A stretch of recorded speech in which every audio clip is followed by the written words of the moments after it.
আজ লেখক, কবি, ঔপন্যাসিক, চিন্তক আহমদ ছফার শুভ জন্মদিন।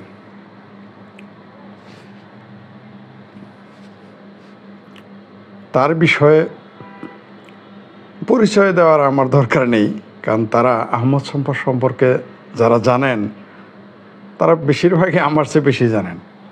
বরং আমি আহমদ ছফা সম্পর্কে কম পড়েছি। আমি যেভাবে ডক্টর আহমদ শরীফ, যেভাবে ডক্টর হুমায়ুন আজাদকে পড়েছি, স্টাডি করেছি, জেনেছি, তেমনভাবে আমি আহমদ ছফাকে জানি না। তবে তার কিছু বই পড়েছি। তার লেখা বাঙালি মুসলমানের মন আমার কাছে শ্রেষ্ঠ গ্রন্থের মধ্যে ওই বাঙালি মুসলমানের মন প্রবন্ধটা আমার কাছে খুব ভালো লাগতো। আপনারা হয়তো জানেন, বুদ্ধিজীবীদের মধ্যে কিন্তু থাকে, ঘরনা থাকে, যে তিনি সোজা হিসাব, যে তিনি সবাই গেলে এই সবাই যাবেন না, এই সবাই গেলে ওই সবাই যাবেন না। এই যে আওয়ামী লীগ, বিএনপি, জাতীয় পার্টির যে দলাদলি দেখেন, এটা কিন্তু বুদ্ধিজীবীদের মধ্যেও আছে। তেমনি আমরা যারা হুমায়ুন আজাদ স্যারের চেলা ছিলাম, আমরা কিন্তু সাধারণত আহমদ ছফার ওইখানে খুব একটা যেতাম না বা তাকে পছন্দ করতাম না, এটা সত্য কথা। কিন্তু যারা পাঠক, মনে করেন যে একটা ভালো মদখোর, সে কিন্তু দেখবে মদের দোকানে কোন মদ ব্র্যান্ডটা ভালো, সে কিন্তু তা খাবেই। তো আমরা যারা স্টাডি করতাম, চুপি চুপি তার ওইখানে দেখা করতাম, তার বই পড়তাম। কিন্তু আমাদের কাছে হুমায়ুন আজাদই ছিল নমস্য। হুমায়ুন আজাদ স্যারের সাথে এই আহমদ ছফার একটা কুলয় আসছিল। তিনি পারলে একে খোঁচা দিতেন, দুইজনই কেউ কাউকে খোঁচা দিতে ছাড়তেন না। তো আমরা তখন তরুণ, এগুলো তো আর, তারপর আমি তো আর ঢাকা বিশ্ববিদ্যালয়ের ছাত্র না, ঢাকার মানুষ না, আমরা এগুলো খুব একটা বুঝতামও না, কিন্তু আমরা পছন্দ করতাম। আহমদ ছফাকে নিয়ে আমরা বর্তমানে আমি মাঝে মধ্যেই সমালোচনা করি সলিমুল্লাহ খান স্যারের। আজকে অবশ্য সমালোচনা করব না, আজকে যেহেতু আহমদ ছফা স্যারের জন্মদিন, তাই বাংলা সাহিত্যে আহমদ ছফা টিকে থাকবে, কোনো সন্দেহ নেই। তিনি টিকবেন তার লেখায়, তার প্রতিভায়। তার জন্যে কারো খাদিমগিরিরও দরকার নেই, পীরগিরিরও দরকার, মুরিদগিরি এমনিই থাকবে। ইতিহাস যাকে যাকে মনে রাখার তাকে মনে রাখবেই। স্থান, কাল, পাত্রভেদে সময় লাগতে পারে। শেক্সপিয়ার কয়েকশো বছর পর, পৃথিবী শেক্সপিয়ারকে পেয়েছে কয়েকশো বছর পর। শেক্সপিয়ারের লেখা কি আরে ঘোড়ার গোয়ালঘর আর কি, ঘোড়ার গোয়ালঘরকে কী যেন বলে মনে নাই। যেমন গরুর যেমন গোয়ালঘর থাকে, ওরকম ঘোড়ার কি ওই জায়গায়, ঘোড়া যেখানে বসে সেখানে পাওয়া যেত তার পাণ্ডুলিপি। ওমর খৈমুকে মানুষ পেয়েছে কয়েকশো বছর পর, তাই না? ইতিহাস তার মূল্যায়ন করবে এক সময়, প্রত্যেক লেখককে। হাল আমলের 40 দশকের অকবি জীবনানন্দ দাশ আজকে কবিদের কবি। তিনি জীবনানন্দ দাশ শুধুই কবি, তিনি কবিদের কবি। আমি আমার একটা লিখেছি,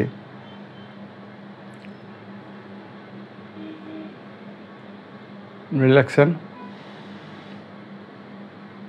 শেক্সপিয়ার নয়, শেক্সপিয়ার, যাই হোক, প্রনাউন্সিয়েশন ভিন্ন রকম মনে হতে পারে। যা বলছিলাম, শেক্সপিয়ার যাই হোক, নামে কিছু আসে যায় না। গোলাপ কিনে যে নামে ডাকি, গোলাপই থাকবে। ধন্যবাদ মনে করে দেওয়ার জন্যে রাফিনুর। যা বলছিলাম, ইতিহাস তাদের মনে রাখবে। জীবনানন্দ দাশ রবীন্দ্র নজরুলের ঢেউয়ে তাকে খুঁজে পাওয়া যেত না। কিন্তু এখন কি দেখা যাচ্ছে, যারা কবিতা বোঝেন তারা হারিয়ে যান জীবনানন্দ দাশের কবিতা। আমি অনেক ডানপন্থী মানুষদেরও দেখেছি, তারা আমাকে বলেছে, বাংলা সাহিত্যে পাশ করা ছাত্ররাই আমাকে বলেছে ডানপন্থী। তাদের কাছে আমি প্রথম শুনেছি যে জীবনানন্দ দাশই হচ্ছেন প্রকৃত কবি। আমি আগেও স্টাডি করতাম, এই কথাগুলো শোনার পরে আমি কয়েকজনের কাছে শুনেছি, তারা সবাই ডানপন্থী ছিল, বাংলা সাহিত্যে ভাস করছে, তাদের কথা গুরুত্ব দিলাম এবং জীবনানন্দ দাশকে নতুন করে স্টাডি করেছিলাম। আমার আবিষ্কার আসলেই তাই, তিনি আসলে কবি, তিনি মূলত আদতে মানে জাত কবি। কিন্তু তিনি কিন্তু ছিলেন মানে অপাংতেয় ছিলেন, তাকে পাত্তাই দেওয়া হতো না, কারণ তখন রবীন্দ্রনাথ ও নজরুলের ঢেউয়ে ধারে কাছে কেউ যেতে পারতো না। যাই হোক, সেটা অন্য বিষয়ে, আমরা আহমদ ছফাতেই থাকি। আহমদ ছফার লেখাগুলো সবাই সব পড়ে, তাকে নিয়ে বিতর্ক করা হয়, কেউ কেউ বিতর্ক করে বা বিতর্কিত মনে করে যে তিনি বলেছিলেন যে বাল ফালানোর জন্য কি মুক্তিযুদ্ধ করেছি, ভারতীয় বই শাহবাগে আজিজ ছফাকে বিক্রি করবে। আমি জানি না তিনি এটা কোন সেন্সে বলেছেন, এটা এক দৃষ্টিতে অবশ্যই খারাপ শোনা যায়, কারণ বই হচ্ছে বই মানে জ্ঞানের আকর, সেটা যে ধরনের বই হোক, জ্ঞান সর্বব্যাপী হওয়া উচিত। তিনি কোন সেন্সে বলেছেন সেটা আমি জানি না। যদি সাম্প্রদায়িক সেন্সে বলে থাকেন তাহলে সেটা নিন্দার যোগ্য, আর যদি জাতীয়তা বোধ থেকে বলে থাকেন, জাতীয়তাবাদ থেকে, সেটা ক্ষমার যোগ্য। কিন্তু সাম্প্রদায়িকতার দৃষ্টিকোণ থেকে তিনি যদি বলে থাকেন যে বাল ফালানোর জন্য দেশ স্বাধীন করছি, ভারতীয় বই এখানে আসবে, যদি এটা সাম্প্রদায়িক চিন্তা থেকে করেন তাহলে এটা একজন লেখক এটা মানায় না, বিশেষ করে তার মতো লেখক এটা মানে না। তিনি নিঃসন্দেহে মুক্তচিন্তক, বিতর্ক থাকতেই পারে, সব মানুষেরই বিতর্ক আছে। আপনি বিতর্ক করলে নজরুলকে নিয়েও বিতর্ক করতে পারবেন। আপনি নজরুলকে কখনো মনে হবে সে মুক্তচিন্তক, কখনো মনে হবে সে নাস্তিক, কখনো মনে হবে তার চেয়ে বড় মুসলমান নাই, কখনো মনে হবে তার চেয়ে বড় কোনো হিন্দুই নাই, কখনো মনে হবে তার চেয়ে বড় কোনো উন্মাদী নেই, হ্যাঁ, কখনো মনে হবে তার চেয়ে বড় কোনো বিদ্রোহী নেই। এটা নির্ভর করে আপনি তাকে কিভাবে যাচাই বাছাই করতেছেন, সেটা একটা ব্যাপার থাকে। তো আহমদ ছফা অনেক, তার রচনা বাংলা সাহিত্যের সম্পদ, কোনো সন্দেহ নাই, আবারও বলি। তবে আমার কাছে বারবার বলতেছি, আমার কাছে বাঙালি মুসলমানের মন, শুভেচ্ছা আপনাকেও ভাইয়া, ধন্যবাদ। রাফিনুর, পশ্চিমবঙ্গের বই বাণিজ্য নিষিদ্ধ করা নিয়ে কিছু বলুন, অথচ মুক্তিযুদ্ধের সময় তিনি, হ্যাঁ এটা ঠিক, তিনি মুক্তিযুদ্ধের সময় পশ্চিমবঙ্গে পালিয়েছিলেন, সেই জন্যই আরও মানে বিষয়টা মানে বিস্ময়কর যে তিনি কেন এটা বলতে গেলেন।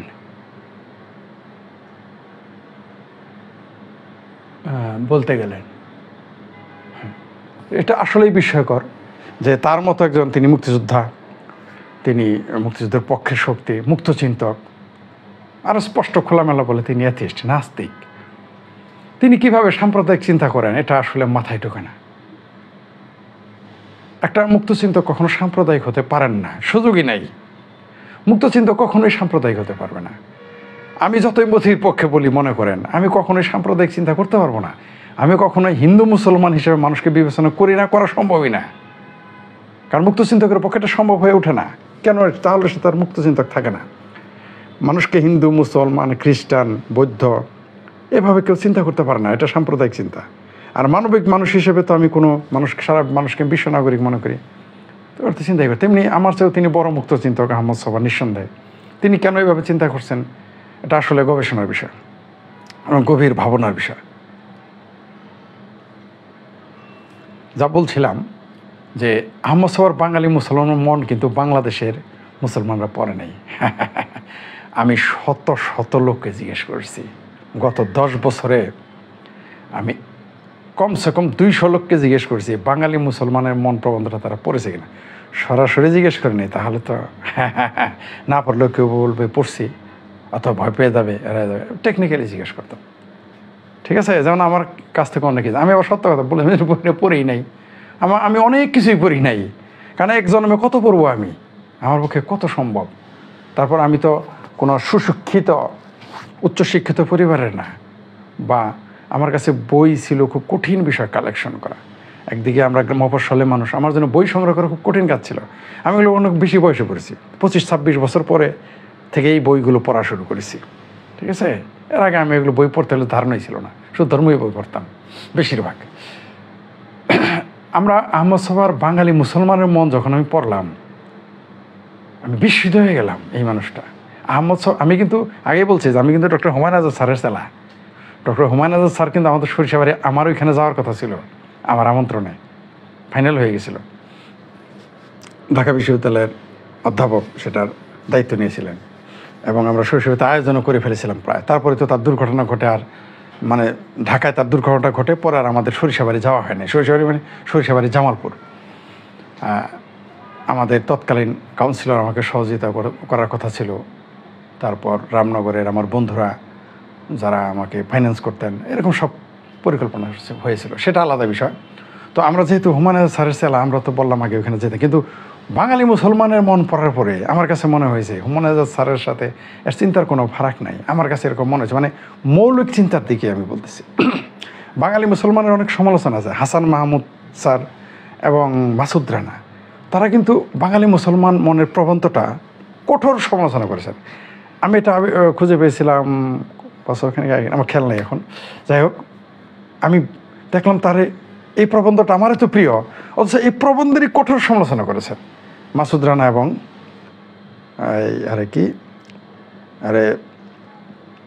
হাসান মাহমুদ স্যার। আমি কীভাবে সেটা পড়েছিলাম বা কে দিয়েছিল আমি জানি না। কঠোর আমি আজকে আমি সমালোচনায় যাব না, জন্মদিন তার, সমালোচনা যেদিন বসে সেদিন সাহিত্য সমালোচনা বসে থাকা উচিত। তো আমি সমালোচনায় যাচ্ছি না। বাঙালি মুসলমান মনে আজকে আমাদের প্রকাশক রবিন ভাই একটা পোস্ট দিয়েছেন, সেখানে আমি কিন্তু এটা পড়ি নাই, কোথায় আছে আমি বলতে পারবো না। এর আগে আমি শুনেছি, কিন্তু আমি ভাবতেই পারিনি তিনি এটা বলেছেন। কারণ এটা আমি প্রথম এই ধারণাটা পাই পাকিস্তানের পাকিস্তানের প্রখ্যাত বুদ্ধিজীবী ইন্টেলেকচুয়াল হাসান নিসারের কাছ থেকে এই ধারণাটা আমি পাই, যেটা আহমদ ছফা স্যার অনেক চিন্তা করে দেখেন, লাইন অফ থিঙ্কিং মানে প্রগতিশীলদের।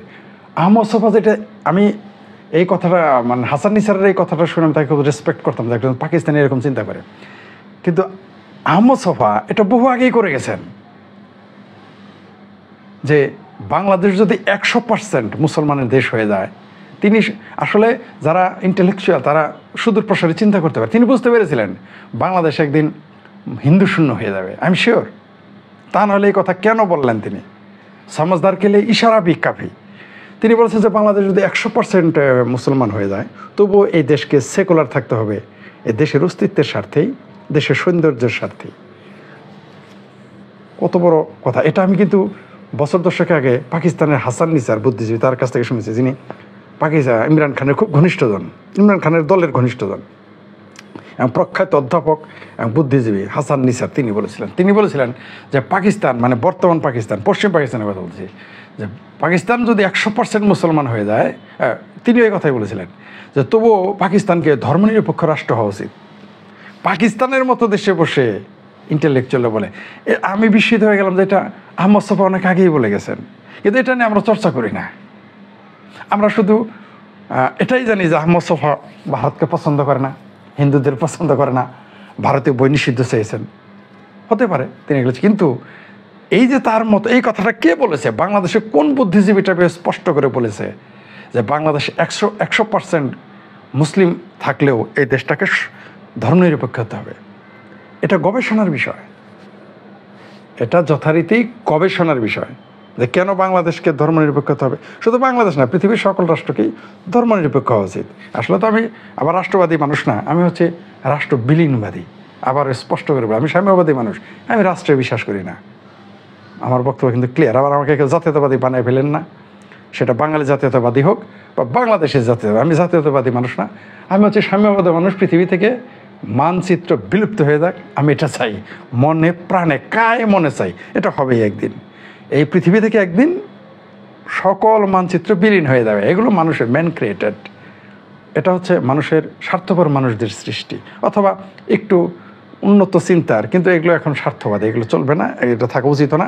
রাষ্ট্র বিলুপ্ত করতে হবে, কারণ রাষ্ট্র হচ্ছে শোষণের সবচেয়ে বড় হাতিয়ার, মানুষ শোষণের। এখন বলো রাষ্ট্র ছাড়া চলবো কেমনে? তাই না? রাষ্ট্র ছাড়া চলবেন কেমনে? রাষ্ট্র আপনার দরকার আপনার চালাইতে হবে না, অটো চলবে। আপনি না রাষ্ট্র না বানালে দুনিয়া চলবে না? অবশ্যই চলবে, বা চললেছে একসময়, আবার ভবিষ্যতে চলবে, অবশ্যই চলবে। রাষ্ট্রে বিলুপ্ত হওয়া উচিত। পৃথিবীর সব রাষ্ট্র মানে রাষ্ট্র বিলুপ্ত মানে এক রাষ্ট্র হবে পৃথিবী, সেটা বলছি। সেটা যেমন ইউনাইটেড স্টেট অফ আমেরিকা, হ্যাঁ, ইউনাইটেড স্টেট আছে আরব আমিরাতে, তেমনি আপনারা বানায় ফেলেন, ইউনাইটেড ওয়ার্ল্ড বানায় ফেলেন, তাহলেই তো হয়ে যায়। তাহলে তার কোনো জাতি সম্প্রদায় জাতীয়তাবাদের সংঘর্ষ থাকবে না। সেটাও রাখলাম অন্য প্রসঙ্গ। আহমদ ছফা চমৎকারভাবে আমি আবারও বলি, বাঙালি মুসলমান মানের প্রবন্ধের কিন্তু প্রচুর সমালোচনা আছে, তারপরও আমি বলতেছি, যদিও এই প্রবন্ধটা অনেকে পড়ে নাই। বাংলাদেশ আমি মনে করি বাঙালি মুসলমানের মন ইন্টারমিডিয়েটে পাঠ্য করা উচিত ছিল। এই প্রবন্ধটা যদি আজকে থেকে 10 বছর পড়ানো হয় বাঙালি মুসলমানের মন, বাংলাদেশ থেকে মৌলবাদ অর্ধেক চলে যাবে। আই এম শিওর, আমি শতভাগ নিশ্চিত বাংলাদেশে যে মৌলবাদ চর্চা হয়ে গেছে এগুলো অর্ধেক চলে যাবে এই এক প্রবন্ধেই। কিন্তু আমি জানি বাঙালি মুসলমানের মন প্রবন্ধটা পাঠ্য করা হবে না, এই সাহস কোনো গভর্নমেন্টের নাই। আমাকে অনেকেই আহমদ ছফা স্যারের প্রচুর সমালোচক মনে করছিলেন না? আমার সম্পর্কে কোনো উপসংহারে এত সহজ আইসেন না। আমি সাহিত্যের সমালোচনা, এক ব্যক্তির সমালোচনা এক জিনিস, আর তার লেখা, তার চিন্তার বিষয় আলাদা। আমি মনে করি এই বাংলাদেশে ইন্টারমিডিয়েটের পর্যায়ে এটা পাঠ্য করে দেওয়া উচিত বাঙালি মুসলমানের মন, তাহলে মৌলবাদ ও সংকীর্ণতা কমে যাবে। তিনি কী কী অভিযোগ করেছেন আমরা একটু শুনি, যদি এই অভিযোগের আবার সমালোচনা আছে। তিনি অভিযোগ করেছেন বাঙালি মুসলমান চিন্তাকে ভয় পায়। কোন চিন্তা? সব চিন্তা না, দুশ্চিন্তারে ভয় পায় না, কুচিন্তারে ভয় পায় না, কুমতলবের ভয় পায় না, সুচিন্তা, চিন্তার বিকাশকে ভয় পায়। বাঙালি মুসলমান চিন্তার বিকাশকে ভয় পায়। কেন ভয় পায়?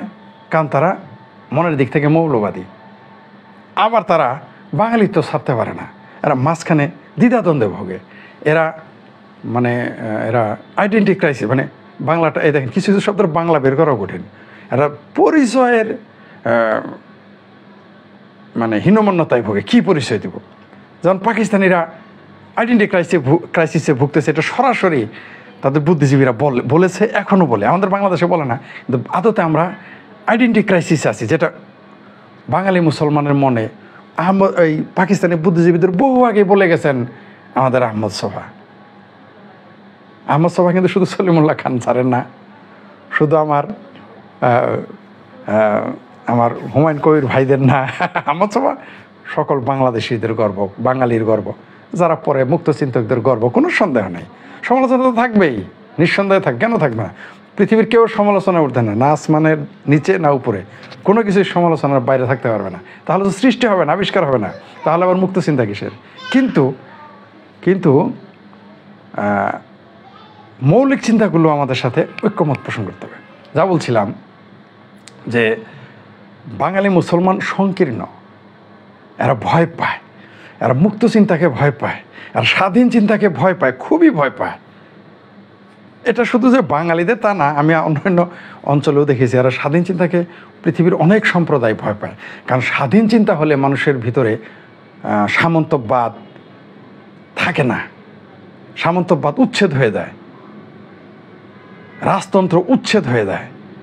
এগুলো ভয়, মানুষ এগুলোকে ক্যাপচার করে রাখে, যাতে মানুষ স্বাধীনভাবে দীর্ঘদিন হাজার হাজার বছরের সেই সামন্তবাদ রাজতন্ত্রের মধ্যে মানুষ, আজকে আমরা এই 2024 সালে আসছি, হাজার হাজার বছর এখনও পৃথিবীর অনেক অঞ্চল তারা সামন্তবাদ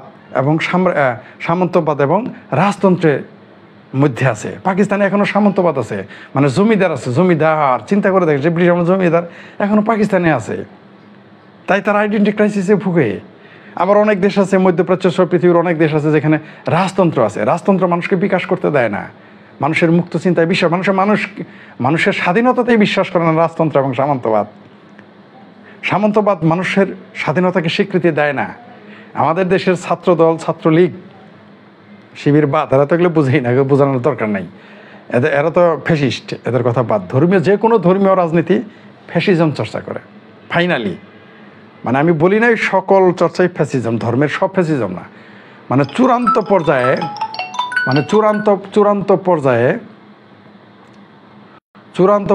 একজন ধার্মিক ফ্যাসিস্ট হয়ে যায় বা ফ্যাসিজমের দিকে চলে যায়। কারণ যখন তার মতের বিরুদ্ধে যাবেন আপনি, তখন আপনাকে ফাইনালি সে বলবে তাকে হত্যা করো। ফ্যাসিস্টের পরিণতি কি? যে তুমি আমারটা মানো না, তুমি ভুল, তোমাকে হত্যা করতে হবে, এটাই ফ্যাসিজম। আমি একেবারে সরল ভাষায় বলে দিলাম, ফ্যাসিজম হচ্ছে আমি যা মানি তোমাকে তাই মানতে হবে, তুমি বাধ্য, এবং মানতে বাধ্য করা হয়, সেটাই ফ্যাসিজম। তারা চিন্তার চেতনার ডাইভার্সিটি মানে বৈচিত্র্যতায় তারা বিশ্বাস করে না। ফ্যাসিস্ট মনে করে, যেমন উত্তর কোরিয়া, প্রেসিডেন্ট চুল কাটছে, সবাইকে চুল কাটতে হবে, হাস্যকরের উন্মাদনা ছাড়া আর কিছু। এটা উত্তর কোরিয়ার প্রেসিডেন্ট করে। আমি যে পোশাক পরছি তোমাকে ওই পোশাকই পরতে তুমি বাধ্য, এটা ফ্যাসিজম। আমি যেভাবে কথা বলি তোমাকে সেভাবেই কথা বলতে হবে, এটা ফ্যাসিজম। আমি যেভাবে ভাবি তুমি সেভাবেই ভাবতে বাধ্য, এটা ফ্যাসিজম। আর পেটানো তো আরো স্বৈরাচারী। যখন আপনি এটা বলবেন তাতেই ফ্যাসিজম চলে আসে। আর যখন পেটাবেন যে তুই এটা তো করবি, না করলে তোকে পেটাবো, এটা তো স্বৈরাচারী। ফ্যাসিস্ট তো স্বৈরাচার তো হবেই। আবারও ফিরে আসি আহমদ ছফায়। আহমদ ছফার যে বাঙালি মুসলমানের মনে তিনি বলেছেন যে কিভাবে বাঙালি মুসলমান তার ধর্মকেও ছাড়তে পারে না। আবার তিনি তার কিছু ত্রুটিও বলেছে যে এটা বাঙালি মুসলমান, আসলে বাঙালি মুসলমান বলতে কিছু নাই, এটাই রিয়েলিটি। তবু আমরা ধরে নিচ্ছি বাঙালি মুসলমানের মন তারা আদর্শিকভাবে এখন ধর্মকে ধারণ করে, ইসলাম ধর্ম, যদিও আর আগে হিন্দু সনাতনী ছিল বা তার কিছু পরে বৌদ্ধ ছিল। আমরা কীভাবে আসছি? আমরা এই 2500 বছর ইতিহাস ঘাটলে দেখা যাবে বাঙালি প্রথমে ছিল হলো পৌত্তলিক। মানে আমরা যদি 4000 বছর 3000 বছর উপরে আগে দেখবেন এরা পৌত্তলিক, আর প্রকৃতি পূজারী ছিল। সরি পৌত্তলিক না, প্রকৃতি পূজারী ছিল। তারপর তার পৌত্তলিক হয়েছে, তারপর তার সনাতনী হয়েছে, তারপর তার বুদ্ধিস্ট হয়েছে, তারপরে তার মুসলমান হয়েছে।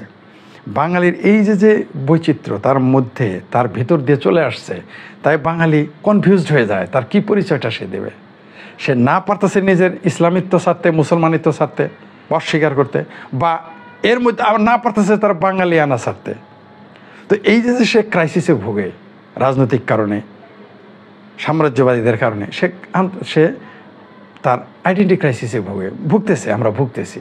আমরা বলতে পারি না যে আমরা কারা। যদি আপনি বাংলাদেশের 18 কোটি, ধরেন 1 কোটি হিন্দু বাদ দেন, হিন্দুরা স্বীকার করে আগে আমরা বাঙালি, এটা অন্তত তারা স্বীকার করে, সবাই স্বীকার করে 100তে 100। তারা বলে না অন্য, আগে বলে আমরা বাঙালি, বেঙ্গলি। কিন্তু বাঙালি মুসলমান যারা, তাদের আপনি প্রশ্ন করেন বাঙালি মুসলমানদের, অশিক্ষিতদের কথা, বা যারা স্কুল কলেজে যায় না তাদের বলে, তারা বলবে আমরা মুসলমান, একেবারে 100তে 100। মানে এরা বুঝতেই পারে না যে বাঙালি বলতে হবে। তাদের বিষয়টা অনেকটা আছে নির্দোষভাবে বলে, অনেক সময় সাম্প্রদায়িক চেতনা থেকেও বলে। আর যারা শিক্ষিত তারাও কনফিউজড। তাদের আপনি জিজ্ঞেস করেন তুমি কোন জাতির, এই প্রশ্নটা এটাই কিন্তু বাঙালি মুসলমানের মনে চলে আসছে, তুমি কোন জাতির। যখন আপনি প্রশ্ন করবেন যে তুমি, বাংলা ভাষা অনেক পরিবর্তন হয়েছে, হ্যাঁ ভাষার তো পরিবর্তন, ভাষা তো পরিবর্তনযোগ্য, ভাষা তো অবশ্যই পরিবর্তন হবে। ভাষা একসময় পরিবর্তন হইতে থাকে, ছিল একসময় পরিবর্তন হতে থাকে। ভাষা তো একটা চলমান বিষয়, প্রক্রিয়া, এটা তো পরিবর্তন হবে। একসময় এই ভাষাও থাকবে না, আমরা যা বলতেছি। একসময় পৃথিবীতে ভাষাই থাকবে না, প্রযুক্তির কল্যাণে, সেটা আলাদা বিষয়। ভাষাও থাকবে না, পরিবর্তন হবে, এটি স্বাভাবিক। আর কি বলছে, অবশ্য আমার অবিশ্বাস বই বোঝার মতো ঘিলু থাকতে হবে, খুব গভীর কঠিন বই না। আমি তো এখানে আমার অবিশ্বাস বই তো অবশ্যই বই, কিন্তু এটা নিয়ে তো আমি আলোচনা করতেছি না। লিটন মজুমদার, আমরা তো এখন এই আহমদ ছফার আলোচনা করতেছি, ডক্টর হুমায়ুন আজাদের আলোচনা। আমার অবিশ্বাস বই আমি পড়েছি, অনেকেই পড়েছেন, অনেকেই পড়ে। বাংলা ভাষায় পরিবর্তন হচ্ছে, ভাষা এক বিষয়, ধর্ম আরেক বিষয়, এটা বোঝায়েন, কি বোঝায় না। ভাষা এক বিষয়, ধর্ম না। ভাষার সাথে ধর্মের সম্পর্ক আছে, আপনি বললে তো হবে না। ভাষার সাথে অবশ্যই ধর্মের একটা সম্পর্ক আছে, ধর্মের সম্পর্ক আছে না, এটা অস্বীকার করা যাবে। এটা হলো ভাষার সাথে অবশ্যই ধর্মের সম্পর্ক আছে। হুমায়ুন আজাদের আমার অবিশ্বাস মৌলিক চিন্তায় ভরপুর, অতুলনীয়। হ্যাঁ, তার বইতে আছে। এটা আমি তো আবারও বলি, আমি হুমায়ুন আজাদের আলোচনা করতেছি না, আহমদ ছফার আলোচনা করতেছি। আর আমি নিজেই হুমায়ুন আজাদের চেলা ছিলাম, তাই এখানে বিতর্ক করার সুযোগ নাই। আমি আহমদ ছফার চেলা না, বা আমি তার মাজারে খাদেম না। যাই বলছিলাম, আমরা তার জন্মদিনে আলোচনা করতেছি। আহমদ ছফার বাঙালি মুসলমানের মন, আমি আবারও বলি, শত শত লোককে জিজ্ঞেস তারা পড়ে নাই। আপনি এখনও জিজ্ঞেস করেন যে আহমদ ছফার বাঙালি মুসলমানের মন প্রবন্ধ নিয়ে 5 মিনিট আলোচনা করো, অনেকেই পারবে না, কারণ পরেই নিয়ে আলোচনা কীভাবে করবে।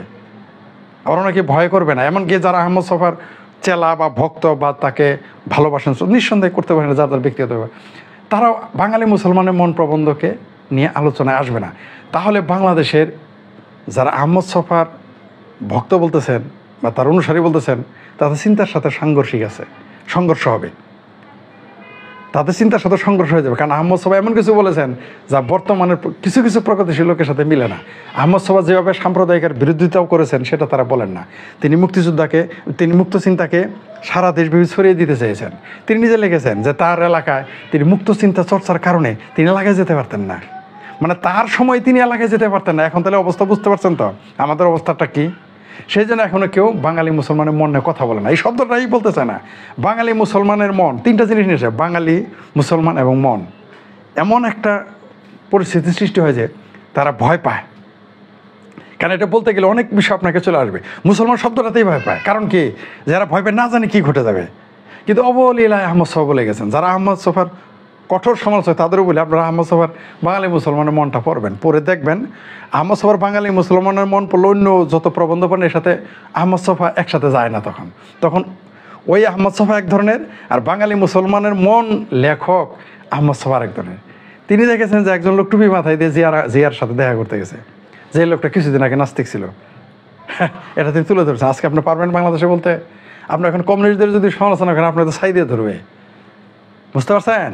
আপনার টুপি, এই যে দেখেন, আরে কি বিএনপির কি নাম, গয়েশ্বর রায় টুপি পরে ঘোরা শুরু করছে। আমার স্বভাব পাইছে থাকলে আজকে এটা নিয়েও লিখতো। কি সুন্দর মিল দেখেন। বাংলাদেশের এক প্রগ্রেসিভ লেখক, তিনি টুপি মাথাতে জিয়াউর রহমানের সাথে দেখা করতে গেছিলেন, নাস্তিক। সেই কারণে তারা মনে হয়েছে বাঙালি মুসলমানের মন প্রবন্ধটা লিখছেন এটার উপরে ভিত্তি করে। আবার এখন দেখেন ঠিক গয়েশ্বর রায় বিএনপির একটা সনাতনী লোক, সে মাথায় টুপি পরে, বিস্ময়কর ব্যাপার, অদ্ভুত ব্যাপার। আবার দেখেন প্রাণগোপাল দত্ত ডাক্তার সাহেব কি সুন্দর ইসলামের প্রশংসা করে, আল্লাহ রসুল তার মুখে কি সুন্দর ইসলামের কত প্রশংসা করে। এত প্রশংসা করেন, ইসলামের মুসলমান হয়ে যান না কেন? মুসলমান হয়ে যান, তাহলে তো আরো ভালো হয় না? এত ভালো জিনিস, এত কিছু, মুসলমান হয়ে যান। আমি জানি এমপি সাহেবের এটা নিয়ে বিতর্ক সৃষ্টি হতে পারে, আর কথা বাড়ালাম না। সংখ্যাগরিষ্ঠদের যেমন আমি এর আগেও লিখেছি এবং বলেছি, দেখেন বাঙালি মুসলমানের মন তো বলেন, এবার বাঙালি হিন্দুদের মন বলি। একটা চমৎকার একটা উদাহরণ দিই, আমি নিজে শুনছি বলে। আমি নামটা এর আগে বলে ফেলেছিলাম, এবার নাম বলবো না। আমার এলাকার হিন্দুদের আমি দেখতাম যখন বিএনপি ক্ষমতায় থাকে তখন তারা বলে উপরে আল্লাহর ইচ্ছা।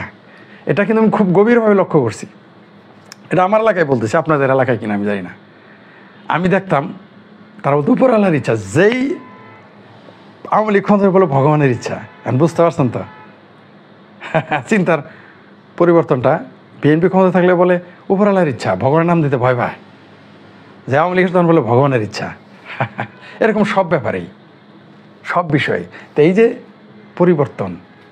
পরিবর্তন রাষ্ট্র আমাদের নিয়ন্ত্রণ করে। ওমান আহমদ সোফা বারবারই তার বাঙালি, আমি কিন্তু শুধু একটা প্রবন্ধে আছে, অন্য কিছুতে আমি যাইনি, অন্য দিকেও আমি যাব না এখন আলোচনায়। যেহেতু তার জন্মদিন অত সমালোচনা আমি করবো না, যদিও আমি তার সমালোচক। এই আহমদ সোফার প্রবন্ধে আরেক জায়গায় লেখা আছে যে এরা কিভাবে কারবালা থেকে মানে একটা ব্রাহ্মণকে শত্রু বানিয়ে ফেললো। আপনি এখন বলতে পারবেন একজন ব্রাহ্মণ চরিত্র তৈরি করলো কারবালার ঘটনায়, বিশ্বাস সিন্ধুতে সে একটা সীমার বানায় ফেললো, একজন হিন্দু ব্রাহ্মণ খুঁজে পেয়ে গেল। অথচ আমরা উল্টা জানি যে ব্রাহ্মণরা বরং কিছু কিছু ব্রাহ্মণ কারবালায় হোসেনের পক্ষে ছিল। এগুলো তিনি উল্লেখ করেছেন বিভিন্ন বিষয়। বাঙালি মুসলমান আসলে মানে স্পষ্ট কথা, এরা হিপোক্রেট, ভণ্ড অথবা ভীতু। এরা ভয় পায়, যা চিন্তা করে তা বলতে সাহস পায় না, আর যা বলে তা চিন্তা করতে সাহস পায় না। সবচেয়ে মারাত্মক কথা দেখেন, বাঙালি মুসলমান স্বাধীন চিন্তাকে ভয় পায়। এটার কারণ হচ্ছে তারা আসলে, এরা তো কনভার্টেড। আমরা যারা বাঙালি মুসলমান তারা তো কনভার্টেড। আর যারা দাবি করেন যাদের বংশ আরব থেকে আসছে, তুরস্ক থেকে আসছে, আফগান থেকে আসছে, ভাই আপনারা আশরাফ, আপনাদের কথা বাদ, আপনাদের কথা বলি নাই। আমি যারা বাঙালি, আমি বাঙালিদের কথা বলতেছি, যারা বাঙালি মুসলমান তাদের কথা বলতেছি। বাঙালি মুসলমান এরা আইডেন্টি ক্রাইসিসে ভুগবে, কারণ এরা দীর্ঘদিন বিভিন্ন ধর্মগ্রহণ, বিভিন্ন সময় বিভিন্ন, যারাই বিজেতা হয়ে গেছে তাদের ধর্ম হয় বাধ্য হয়ে গ্রহণ করছে, না স্বেচ্ছায় করেছে। মানুষ স্বেচ্ছায় ধর্ম বদলায়, সংখ্যাটা কম, এটার অ্যামাউন্ট ভেরি পোর। মানুষ ধর্ম বদলায় স্বেচ্ছায়, এই সংখ্যাটা হবে ভেরি পোর অ্যামাউন্টের, খুব সংখ্যায় খুবই কম হবে এটা, বেশিরভাগই হচ্ছে বাই ফোর্স, সেটা মানির ফোর্স অথবা তরবারির ফোর্স, এছাড়া আর জায়গা ছিল না, এখনও না। আর এখন অবশ্য প্রপাগান্ডা একটা ব্যাপার। যাই হোক, যা বলছিলাম, ভারতবর্ষের সনাতনীরা দীর্ঘ সময় ক্ষমতায় ছিল না, আর সনাতনীদের একটা ছিল যে সাগর পার হলে পাপ হবে, তারা বাইরে যেতই না, যুদ্ধ জয় করে তো, নইলে ভারতের যদি দেখেন এই যে বৌদ্ধ ধর্মটাই যে কীভাবে গেল, আমি বিস্মিত হয়ে গেলাম। সনাতনী ধর্মটা স্প্রেড করে নাই ভারতবর্ষ থেকে। ভারতবর্ষ, পৃথিবীতে বেশিরভাগ ধর্মই তো, মানে বড় বড় ধর্মগুলো যেগুলো সংখ্যায় বেশি, এগুলো তো সব মধ্যপ্রাচ্য আর ভারতবর্ষ থেকে আসছে। সনাতন ধর্ম এইভাবে স্প্রেড করে না যেভাবে বৌদ্ধ ধর্ম স্প্রেড করছে। এটা একটা কাকতালীয় ব্যাপার। বরং বৌদ্ধ ধর্মই শক্তির দ্বারা, যদি কেউ বলে যে বৌদ্ধ ধর্মই মনে হয় শক্তির দ্বারা প্রতিষ্ঠা পায় নাই, সম্ভবত, আমি বলতেছি না, এই দাবি করতেছি না। আপনার এই বাঙালি মুসলমান সেই জন্য হীনমন্যতায় ভোগে, কারণ সে বারবার শোষিত, নির্যাতিত, আবার কিছুটা সুবিধাবাদীও ছিল, সব মিলে সে আইডেন্টি ক্রাইসিসে ভোগে এবং ভুগবে। আবারও বলি, আহমদ সাহেবের ভাষায়, পৃথিবীর কোনো রাষ্ট্র আসলে শুধু বাংলাদেশ না, সকল রাষ্ট্রকেই, যতদিন রাষ্ট্র আছে, বিলুপ্ত হয়ে গেল তো আলাদা বিষয়, সব রাষ্ট্রকে সেকুলার হইতে হবে। যদি কেউ স্বাধীনভাবে বাঁচতে চায়, ভালো থাকতে চায়, সুন্দর সমাজ গঠন করতে চায়, তাকে সেকুলার হতে হবে। এইবার কিন্তু আহমদ সফার এই ডায়লগ কিন্তু আহমদ সফার ভক্তরাও বলেন না, সেকুলার রাষ্ট্রের কথা বলেন না, তারা ভারত সেকুলার চায়, তারা ভারত রাষ্ট্রকে সেকুলার রাষ্ট্র কামনা করে। তারা খুব সমালোচনা করে ভারতে মৌলবাদী দল, নিজের দেশের সমালোচনা করে না। বাংলাদেশটা যে মৌলবাদী, একদল বলবে এটা তো আওয়ামী লীগ করতেছে, জামাত ইসলাম করে নাই এই দেশে মানুষকে ধর্মান্ধ, বিএনপি করে নাই, সেগুলো বলতে ভয় পায়। আবার একটু টাউট প্রকৃতির লোক আছে যারা, তারা বলে সরকার যে তারই তো সমালোচনা করবো। তাহলে কি বিজেপি ক্ষমতা থেকে গেলে বিজেপি সমালোচনা বন্ধ করে দেবেন? এরকম, এটা একটা বদমাইশি বক্তব্য যে ক্ষমতায় থাকলেই শুধু তার সমালোচনা করা যাবে আর বিরোধী দলের সমালোচনা করা যাবে না। এটা একটা সুবিধাবাদী এবং বদমাইশি বক্তব্য। এই বাংলাদেশটাকে যে মৌলবাদী রাষ্ট্রে পরিণত করতেছে, মানুষকে মৌলবাদ বানিয়ে ফেলতেছে, চিন্তা চেতনায় গ্রাস করতেছে, এর জন্য সকল দলই দায়ী। কিছু দল তো সরাসরি সাম্প্রদায়িক দল, তারা এই যত জামাত ইসলাম আছে, হেফাজত ইসলাম আছে, নেজাম ইসলাম আছে, চরমনে, এগুলো সব সাম্প্রদায়িক দল। ভয় পাচ্ছেন না কথা শুনে? এই দেশে যারা আহমদ সফা ধর্মনিরপেক্ষ রাষ্ট্র কামনা করছে, শুধু ডক্টর হুমায়ুন আজাদ এই রাষ্ট্রকে গণতান্ত্রিক ও ধর্মনিরপেক্ষ চায় নাই, আহমদ সফাও চাইতেন। কই, সেটা তো আপনারা বলেন না, খালি বলে বেড়ান।